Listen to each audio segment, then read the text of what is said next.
2056ला केंद्र सरकारनं महाराष्ट्रावर आणि बेळगावातल्या सीमाभागासह मराठी माणसावर केलेल्या अन्यायाला विरोध करण्यासाठी, त्याचा निषेध करण्यासाठी आणि आमचा हक्क, आमचं स्वतःचं राज्य आम्हाला मिळवण्यासाठी, स्वतःच्या राज्यात जाण्यासाठी आम्ही त्यावेळेपासून ह्या सक्तीला विरोध करण्यासाठी किंवा आम्हाला जे अन्यायानं परराज्यात डांबलेला आहे त्याचा विरोध कुठेतरी केंद्र सरकारनं बघावा आणि आम्हाला परत आमच्या स्वतःच्या राज्यात घालावं यासाठी काळा दिन सातत्यानं 70 वर्ष झाली पाळला जातोय। हा सूतक दिवस म्हणून आम्ही त्या ठिकाणी पाळतोय आणि जवळजवळ 4थी पिढी या ठिकाणी या चळवळीत आता सक्रिय झालेली आहे।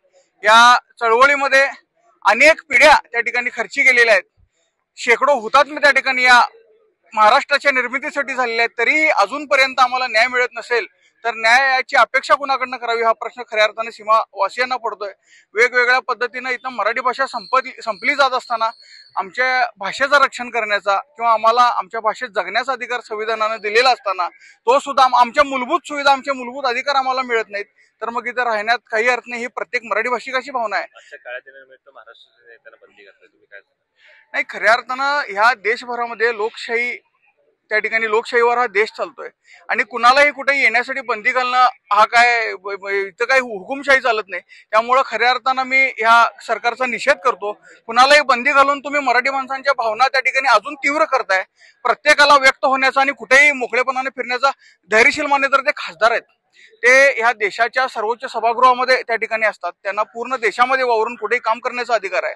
तर त्यांना तुम्ही बंदी घालत असाल तर तुमच्याकडून अपेक्षा काय ठेवायची?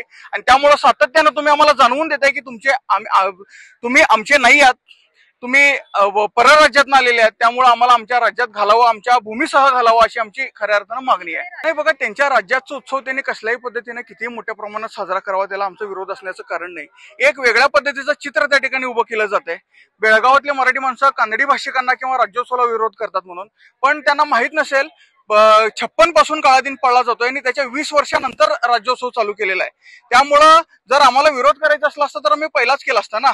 आम्ही त्याच्या आधीपासून काळा दिन पाळतोय केंद्राचा निषेध करण्यासाठी, कारण केंद्रानं आमच्यावर अन्याय केलेला आहे। त्यामुळं काहीतरी वेगळं चित्र निर्माण करून मराठी भाषिकांवर अन्याय करण्याचा जो घाट घातलाय तो कुठेतरी थांबला पाहिजे।